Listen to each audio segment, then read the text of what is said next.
কেমন আছেন মিঠুন চক্রবর্তী? কেন তাকে এখনো পর্যন্ত হাসপাতাল থেকে ছাড়া হচ্ছে না? ব্রেন স্ট্রোকে আক্রান্ত হয়ে হাসপাতালে ভর্তি হয়েছেন মিঠুন চক্রবর্তী। রবিবার সকাল 10টা নাগাদ শাস্ত্রী ছবির শুটিং ফ্লোর থেকেই হাসপাতালে নিয়ে যাওয়া হয়েছে মিঠুনকে। বাইপাস সংলগ্ন একটি হাসপাতালে ভর্তি রয়েছেন তিনি।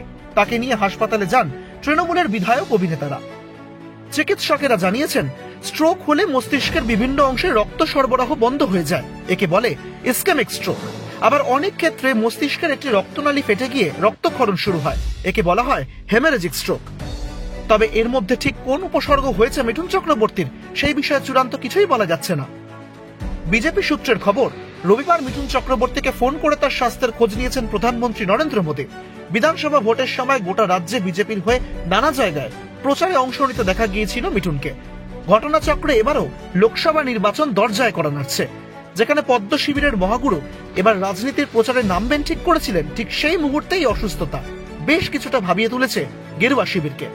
হাসপাতাল সূত্রে খবর, স্বাস্থ্যের উন্নতি হলেও এখনই ছাড়া হচ্ছে না অভিনেতা তথা রাজনীতিককে।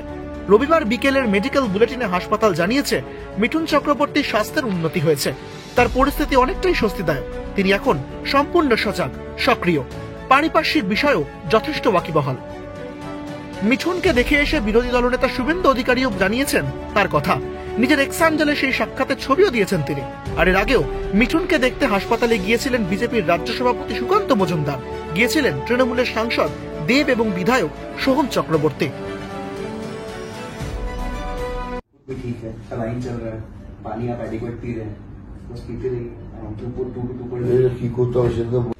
ভেন থাকে, হ্যাঁ স্যার, এর ব্লাড ফ্লোটা দেখার জন্য ফোটা থাকে, ফোটা হার্টের সাথে ডাইরেক্ট যোগাযোগ আছে। কারোটিড যে সার্কুলেশন মেন রোল ওটা প্লে করে, ওই জন্য ওটা করেছে।